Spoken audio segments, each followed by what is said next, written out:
દારૂબંધી વચ્ચે લઠ્ઠાકાંડ। નમસ્કાર, આપ જોઈ રહ્યા છો આજનો એજન્ડા। હું છું કૃષ્ણા। ગુજરાતમાં 1960 થી દારૂબંધી છે, એટલે કે ગુજરાત બન્યું ત્યારથી કાયદો છે, પોલીસ છે, નશાબંધી વિભાગ છે, પરંતુ તેમ છતાં પણ દર થોડા દિવસે આવો મામલો સામે આવે, દારૂ મળે અને હવે એ જ દારૂ મોતનું કારણ બની રહ્યો છે। 2005 થી અત્યાર સુધીમાં અનેક લઠ્ઠાકાંડમાં લોકોના જીવ ગયા છે। ભાવનગરના ખરકડીમાં ફરી નકલી દારૂથી મોતનો સિલસિલો શરૂ થઈ ગયો છે। મિથાઇલ ભેળસેળની આશંકા વચ્ચે અનેક લોકો સારવાર હેઠળ છે। સવાલ એ છે કે મોત થયા પછી તંત્ર કેમ જાગે છે? મધ્યપ્રદેશથી દારૂ ભાવનગર સુધી પહોંચે છે, નકલી દારૂ બને છે અને લોકો સુધી એ વેચાય છે, તો સ્થાનિક પોલીસ અને નશાબંધી વિભાગને અગાઉથી ખબર કેમ ન પડી? બુટલેગર પકડાયા એટલે શું આખું નેટવર્ક ખતમ, કે પછી આ તો માત્ર એક કડી છે? હપ્તાખોરી અને પોલીસ બુટલેગર સાંઠગાંઠના આરોપોની નિષ્પક્ષ તપાસ થશે ખરી? દારૂબંધી કડક છે કે પછી માત્ર કાગળ પર જ? દારૂની બોટલમાં ઝેર કોણે ભર્યું અને તંત્રની આંખો પર પટ્ટી કોણે બાંધી?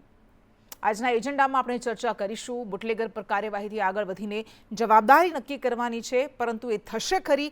ઘણા બધા સવાલો છે, તેને લઈને આપણે વાત કરીશું।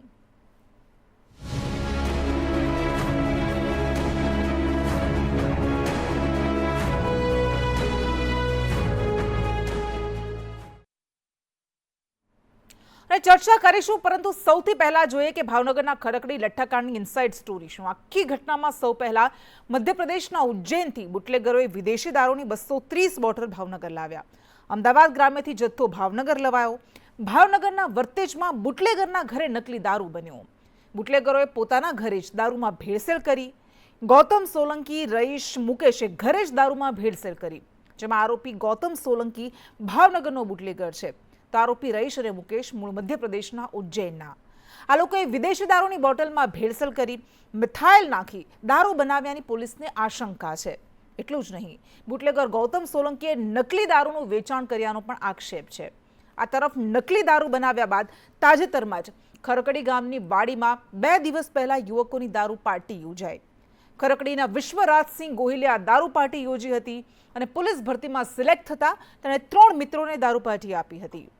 દારૂ સેવન બાદ યુવકોની તબિયત લથડી હતી અને મોડી સાંજે પોલીસે નકલી દારૂના સેવનથી બનાવનો ખુલાસો કર્યો। અત્યાર સુધીમાં 5 લોકો મૃત્યુ પામ્યા છે। 4 લોકો કન્ફર્મ છે કે આ લઠ્ઠાકાંડના કારણે મૃત્યુ પામ્યા છે। એકનું મૃત્યુ શંકાસ્પદ છે।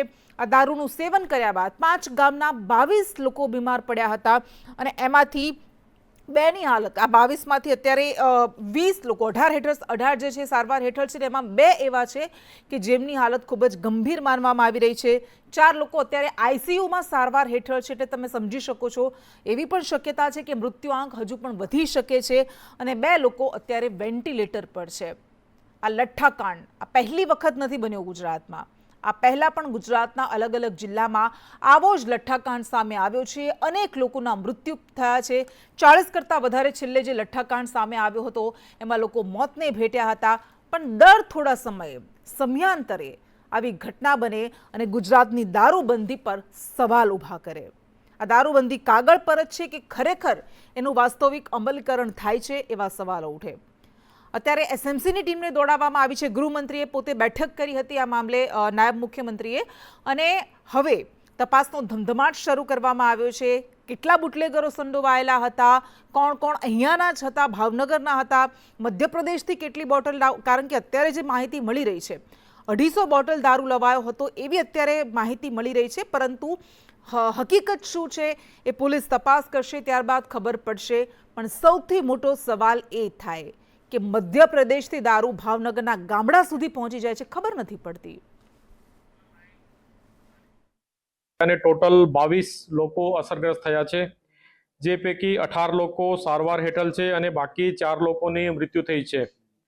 4માંથી કાર્તિક મકવાણા 40 વર્ષના, ઉપેન્દ્ર ગોહિલ 25 વર્ષના અને ઘનશ્યામસિંહ જડેજા 50 વર્ષના કન્ફર્મ એનાથી જ મૃત્યુ પામ્યા છે અને બાકી એક નરેન્દ્ર યાદવ નામનું જે મોત છે તો એનાથી થયું છે કે નહીં આ થોડુંક શંકાસ્પદ છે। પોલીસ પણ એ જે ગુનામાં જે કનેક્ટેડ છે 4 બુટલેગરની ધરપકડ એમાં કરી છે અને જેમ હું તમને કીધું કે 18 લોકો સારવાર હેઠળ છે આ 18 લોકોમાંથી ડૉક્ટરના જણાવ્યા પ્રમાણે 2 લોકો ક્રિટિકલ છે, 4 આઈસીયુમાં છે, 2 વેન્ટિલેટર ઉપર છે અને 10 દર્દી એવા છે જે કે સ્ટેબલ છે. અને અત્યારે પણ અમે લોકો મીન્સ કે તમામને અપીલ પણ કરીએ છીએ કે જે પણ છેલ્લા 3-4 દિવસમાં જે ડુપ્લિકેટ રોયલ સ્ટેગનું કોઈ સેવન કર્યું હોય તો તાત્કાલિક નજીકના અથવા તો સર્ટી હોસ્પિટલમાં આવવા માટેને જણાવવામાં આવે છે.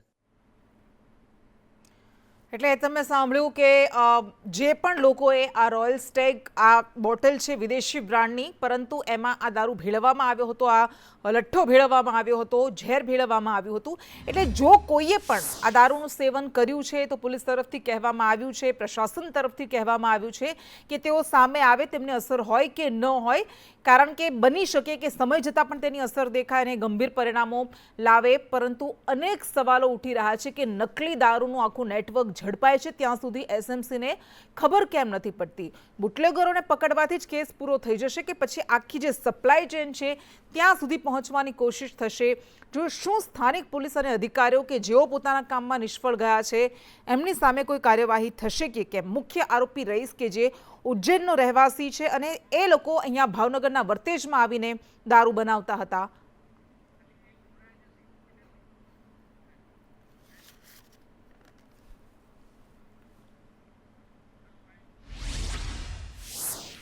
અને ચર્ચા કરીશું આપણી સાથે અત્યારે સીવી પટેલ કે જેઓ નિવૃત્ત પોલીસ અધિકારી છે, તેઓ જોડાયા છે. સર, સ્વાગત છે આપનું. ગુજરાતમાં દારૂબંધી, જ્યારથી ગુજરાતનો જન્મ થયો, મહારાષ્ટ્ર અને ગુજરાત બે અલગ પડ્યા, પહેલા દિવસથી ગુજરાતમાં દારૂબંધી છે અને આપણી પોલીસ, આપણી સરકાર એવું કહે છે કે કારણ કે ગુજરાત સુરક્ષિત છે, કારણ કે દારૂબંધીનો કાયદો આપણે અહીંયા અમલીકરણ છે, એનો અમલ થાય છે. પરંતુ દર થોડા સમયે આવી રીતે લઠ્ઠાકાંડ સામે આવે, લોકો મૃત્યુ પામે, તો આમાં તો આ કાયદા પર જ સવાલ ઉઠે ને?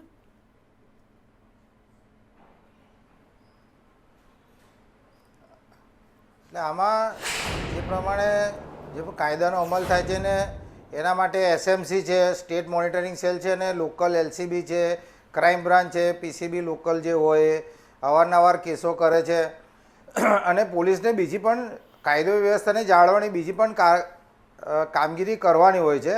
એટલે સતત આના ઉપર ધ્યાન ના આપી શકે એ એક વસ્તુ છે, પણ એ જવાબદારીમાંથી પોલીસ છટકી શકે એવું હું નથી કહેતો. પણ તેમ છતાં પણ આજે જે પ્રમાણે વસ્તીનો વધારો થયો છે અને જે રીતે ડેવલપમેન્ટ જે રીતે થયું છે અને પોલીસની જે સંખ્યા જે છે એ ખૂણે ખાતરે નથી પહોંચી શકતી, એનો લાભ લઈને અને આવા જે ક્રિમિનલ છે પૈસા કમાવાની, ઓછી મહેનતમાં વધારે પૈસા કમાવાની લાઈમાં આ રીતના ગંભીર પ્રકારના ગુના આચરતા હોય છે. અચ્છા સર, તમે કહો છો કે પોલીસને બીજા પણ કામ હોય છે, વસ્તી વધારો એટલો બધો થઈ ગયો છે, શું આ કોઈ બહાના હોઈ શકે કે આવી રીતે દારૂબંધીનું પાલન ન થાય? ના, એ તો મેં કહ્યું જ કે આ જવાબદારીમાંથી છટકી ના શકાય, પણ આ એક છે, એક નબળું પાસું છે કે જેમાં ખૂણે ખાચરે ધ્યાન ના આપી શકાય. ને બીજી એક વસ્તુ છે કે જે બાતમી જે છે, બાતમીદારોનો પણ અભાવ હોય છે કે આ પ્રકારની જે બાતમી અને એના સોર્સ જે મેળવવાવાળા જે માણસો છે એ પણ ઓછા છે. પહેલાં જેવું છે નહીં કે ખૂણે ખાચરેથી આપણને બાતમી મળી રહે. અચ્છા, ઠીક છે સર, આવીશું આપની પાસે. પણ જ્યારે આવી ઘટનાઓ સામે આવે છે ત્યારે એ દારૂબંધીના કાયદા પર, એ અમલીકરણ પર, એ દાવાઓ પર તમાચા સમાના ઘટના છે. અહીંયા તો લોકો મોતને ભેટ્યા છે. ભાવનગરના એસપી નિતેશ પાંડે આપણી સાથે જોડાયા છે. સર, સ્વાગત છે આપનું. અહીંયા આ આખી ઘટના જે સામે આવી, ઉજ્જૈન, મધ્યપ્રદેશના ઉજ્જૈનથી એ દારૂ ભાવનગરના વર્તેજમાં પહોંચે છે. અહીંયા દેશી દારૂની મિલાવટ કરવામાં આવે છે, લોકો એ પીવે છે અને મોતને ભેટે છે. સૌથી પહેલાં આપની પાસેથી એ જાણવું છે કે અત્યાર સુધીમાં કાર્યવાહીમાં શું શું સામે આવ્યું છે?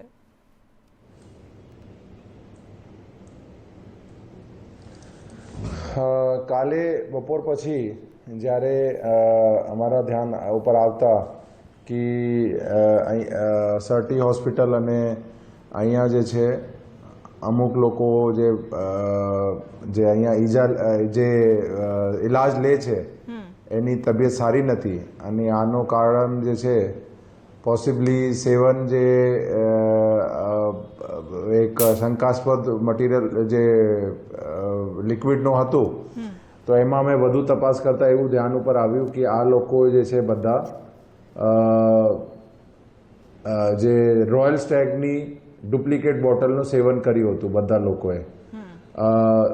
પછી જે અમે જુદી જુદી ટીમો બનાવીને આનો મેઇન બુટલેગર અને એને પછી આગળ કોને કોને સપ્લાય કર્યું એની શોધખોળ માટે જે છે અમે પ્રયાસ કર્યું અને એના ફલ સ્વરૂપે જે છે અત્યાર સુધીમાં અમે મેઇન આરોપી જે છે ગૌતમ સોલંકી એની પૂછપરછ કરવામાં આવેલ અને જે બીજા બધા પણ જે સંકળાયેલા છે એની પણ પૂછપરછ કરવામાં આવેલ.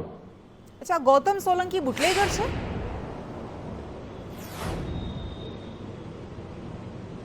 ગૌતમ સોલંકી જે છે મેઇન બુટલેગર છે. એના વિરુદ્ધ જૂના ગુનાઓ પણ છે પ્રોહિબિશનના અને આ જે છે એમાં મેઇન આરોપી છે. અચ્છા સર, ગૌતમ સોલંકી બુટલેગર છે, આપે જેમ કહ્યું કે જૂના ગુના પણ એની સામે નોંધાયેલા છે, રીઢો ગુનેગાર છે અને તેમ છતાં પણ એ પોતાનું કાર્ય આવી રીતે ચાલુ રાખે છે. તો તમને નથી લાગતું કે અહીંયા પોલીસની નિષ્ફળતા છે કે કોઈ એક વ્યક્તિ આવી રીતે દારૂબંધીના કાયદાનો મજાક બનાવે છે, એની રમત કરે છે અને લોકોના જીવ જાય છે, ત્યાં સુધી કોઈને ખબર નથી પડતી?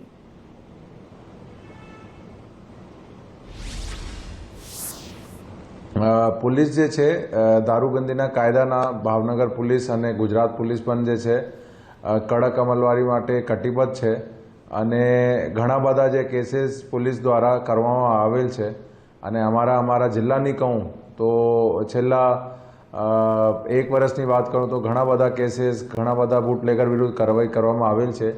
આ પર્ટિક્યુલર પ્રકરણમાં ખરેખર શું હતું કે કેમ આ બધું બનાવ બન્યું એની હાલ અત્યારે તપાસ ચાલુ છે. અચ્છા સર, તમે કહો છો કે અમે કાર્યવાહી કરીએ છીએ પરંતુ એક બુટલેગરમાં કોઈ ખોફ નથી રહેતો કાયદાનો, તો તમને નથી લાગતું કે આ જ એક સૌથી મોટી ચિંતાનું કારણ હોવું જોઈએ? બેફામ બનીને પોતાનું કામ કરી રાખે છે અને લોકોના જીવ આવી રીતે જતા રહે છે.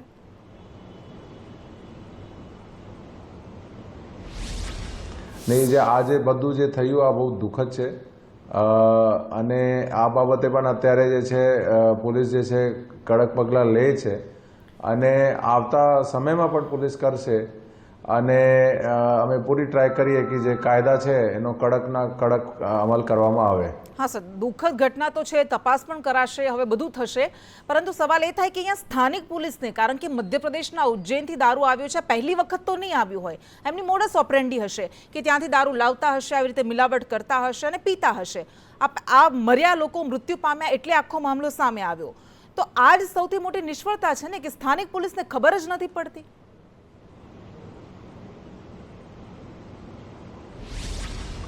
આ બધું જે મેટર છે એની જે બધું કેવી રીતે પ્રોડક્શન થયું, ટ્રાન્સપોર્ટેશન થયું, ડિસ્ટ્રીબ્યુશન થયું, કેવી રીતે બધું સેલ થયું, આની બધું અત્યારે હાલ તપાસ ચાલે છે અને આમાં જે છે પોલીસનો શું રોલ હતી એ પણ અત્યારે હાલ એની તપાસ ચાલુ છે અને જે પણ તથ્ય આવશે એના આધારે ખાતેકી પગલાં પણ લેવામાં આવશે. અચ્છા, જે રોયલ સ્ટેગ આપે કહ્યું કે આ દારૂ નકલી બોટલ હતી, એટલે દારૂ નકલી હતો કે એની અંદર ઝેરી મિલાવટ કરવામાં આવી હતી?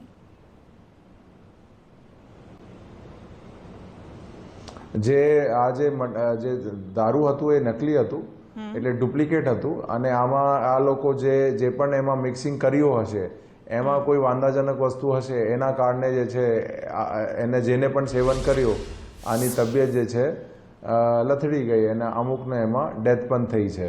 અચ્છા, આજે આખો મામલો સામે આવ્યો છે એમાં એવું છે કે એક વ્યક્તિ કે જેને પોલીસમાં નોકરી મળી એટલા માટે એણે પાર્ટી આપી હતી દારૂની અને એમાં આ આખી ઘટના બની. તો સર, અહીંયા એક સવાલ તો એ પણ થાય ને કે જેણે કાયદાનું પાલન કરાવવાનું છે એ પોતે જ આવી ઘટનાઓ એ કાયદા વિરુદ્ધનું કામ કરે છે, તો આમાં તો નૈતિકતાના મૂલ્યોનું જ પતન થઈ જાય ને.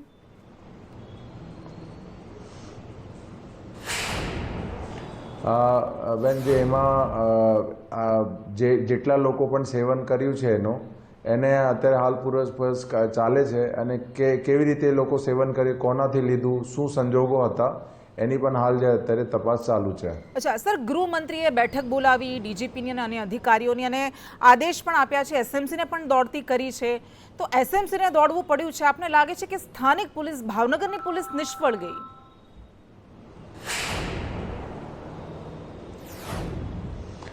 એમાં અમારા ડેપ્ટી સીએમ માનનીય ડેપ્ટી સીએમ સાહેબ દ્વારા અને અમારા ડીજી સાહેબ દ્વારા જે છે કડક સૂચના આપવામાં આવેલ છે અને અહીંયા જે પણ કાર્યવાહી આવતા દિવસોમાં વ્યવસ્થિત અને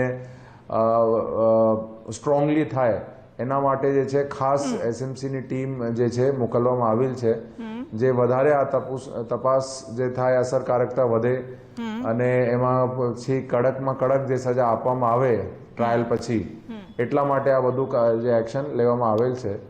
અને આ બધું અત્યારે જે કાર્યવાહી હાલ અત્યારે ચાલુ છે. અચ્છા સર, આ જગ્યાએ જે ઘરમાં દારૂ બનાવવામાં આવતો હતો આવી રીતે એ નકલી દારૂ, તો આપને પહેલા ક્યારે ફરિયાદ મળી હતી ખરા કે અહીંયા આવું કંઈ કામ થઈ રહ્યું છે, આપે રેડ પાડી હોય એવું ક્યારે કોઈ થયું હતું?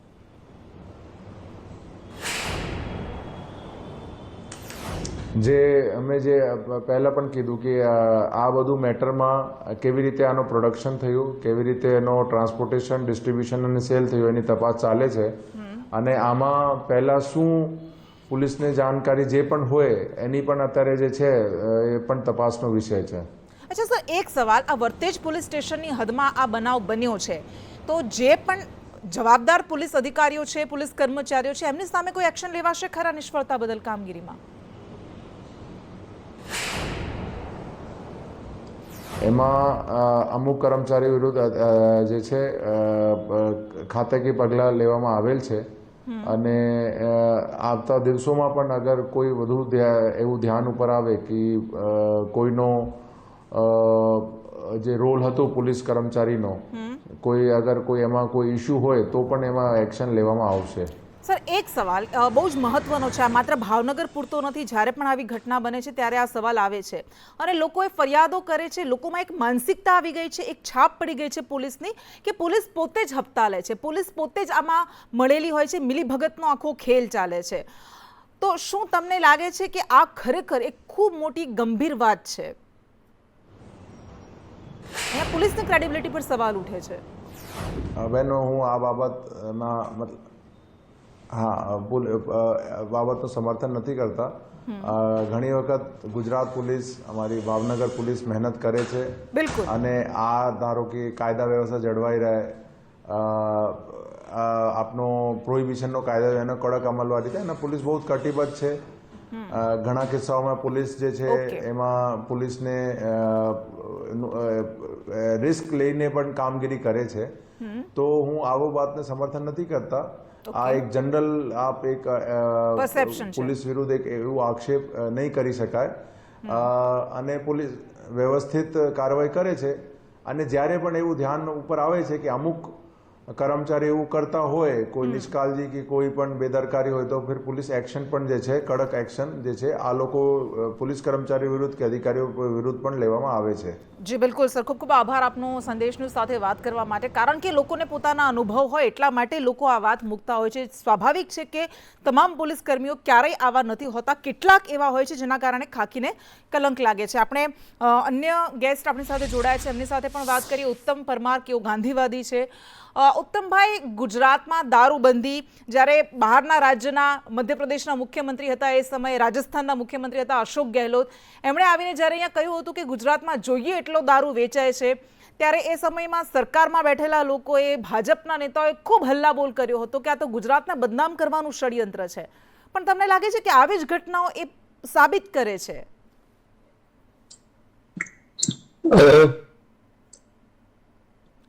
આમાં એવો એક પ્રશ્ન છે કે સૌથી પહેલા દારૂબંધીના અમલીકરણ માટે આપણે પોલીસ તંત્ર ઉપર નિર્ભીત થયા, એ સૌથી મોટી નિષ્ફળતાનું કારણ છે. કોઈ પણ સમાજ સુધારણાનું કામ હોય, કોઈ પણ સામાજિક મૂલ્ય પ્રસ્થાપિત કરવાનું કામ હોય, તો એ લોક સંગઠન દ્વારા થવું જોઈએ. ગાંધીજી વખતે ગાંધીજી જ્યારે દારૂબંધીની વાત કરી ત્યારે એમણે પોલીસ પાસે પિકેટિંગ નહોતું કરાવ્યું. એમણે જે વિક્ટમાઇઝ થાય છે, સ્ત્રીઓ, બાળકો, એમને દારૂબંધના અડ્ડા ઉપર મોકલ્યા હતા. એટલે તમે જુઓ કે ગાંધીજીએ દારૂના અડ્ડા ઉપર સ્ત્રીઓ પાસે પિકેટિંગ કરાવ્યું, એટલે એમાં સ્ત્રીઓનું સશક્તિકરણ પણ થયું અને દારૂના અડ્ડાઓ પણ બંધ થયા. બંને રીતે ફાયદો થયો. આમાં સૌથી મોટી વાત એ છે કે આપણે દરેક વસ્તુ કાયદા દ્વારા, વ્યવસ્થા દ્વારા પરિવર્તન કરવાની જે વાત કરીએ છીએ, એ એકાંગી બને છે. કાયદો વ્યવસ્થા અને તંત્ર એને જો સરસ રીતે કાર્યાન્વિત કરવું હોય તો લોકતાંત્રિક સમાજ વ્યવસ્થામાં સમાજે લોકોએ એ આખો પ્રશ્ન ઉપાડવો જ પડે. તમે બહેનો અને બાળકો એ બે દારૂથી વિક્ટમાઇઝ થનારા પરિબળો છે. એ બંનેના સંગઠનો ઊભા થાય, બાલ સેના થાય અને સખી મંડળો થાય અને એ લોકોને પિકેટિંગ કરાવડાવીએ અને એ પિકેટિંગ કરાવવામાં પછી પોલીસનો આપણે સહકાર લઈએ તો એમાં પોલીસ તંત્ર પણ કારગત નીવડે. આપણે શું કર્યું છે કે ગુજરાતમાં કે દેશમાં ગમે ત્યાં દારૂબંધીનું કે કોઈ પણ વ્યવસ્થાનું અમલીકરણ કરવામાં આપણે સંપૂર્ણ રીતે પગારદાર માણસો પર નિર્ભીત થઈ ગયા છે. હવે પગારદાર માણસો છે, આપણા ગરીબ હજારો વર્ષની ગુલામી પછી આપણે મુક્તિ મેળવી અને આપણે સ્વતંત્ર થયા તો એની અંદર સમાજ જીવનના બધા જ ક્ષેત્રોમાં ભ્રષ્ટાચાર વ્યાપેલો છે. કોઈ ક્ષેત્ર બાકી નથી. તો પોલીસ તંત્રમાં પણ ભ્રષ્ટાચાર આવે, કારણ કે આપણી વચ્ચેથી જ આવે છે.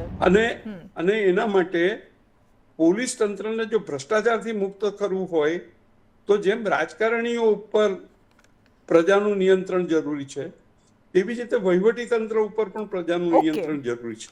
આ નિયંત્રણ આપણે એમને ગુનેગાર ઠેરવીને વાત કરવાની જરૂર નથી, પણ આપણે સભાન બનીને એક કોઓર્ડિનેશન સાધીને પણ કરવું પડશે. લોકતંત્રમાં મૂલ્ય સ્થાપનનું કામ કે કોઈ પણ સમાજ સુધારણાનું કામ કે કોઈ પણ બદીને નાબૂદ કરવાનું કામ એ લોકોએ કરવું પડશે. ઓકે સર, લોકો નહીં કરે અને માત્ર પગારદાર લોકો પર આપણે નિર્ભર રહીશું તો એમાં સંપૂર્ણ રીતે આપણે નિષ્ફળ જવાના છે. સીબી પટેલ પાસે જઈએ. સીબી પટેલ પાસે આપણે જઈએ. સર, જ્યારે પણ આવી ઘટના બને એટલે એક મત એવો પણ સામે આવતો હોય છે. શંકરસિંહ વાઘેલા પૂર્વ મુખ્યમંત્રી છે, તેઓ ખુલ્લેઆમ કહે છે કે દારૂબંધીને જો તમે પાલન નથી કરાવી શકતા તો હટાવી દેવી જોઈએ, કારણ કે આવી રીતે દારૂબંધી કાગળ પર છે, એના કારણે આવી ઘટનાઓ વારંવાર બને છે. તમને લાગે છે કે આમાં કોઈ લોજિક છે, તર્ક છે? દારૂબંધીનું જે પાલન કરાવવાનું છે એ બાબતમાં આ વાત વિચારાધીન છે, સરકારના પણ વિચારાધીન હશે જ.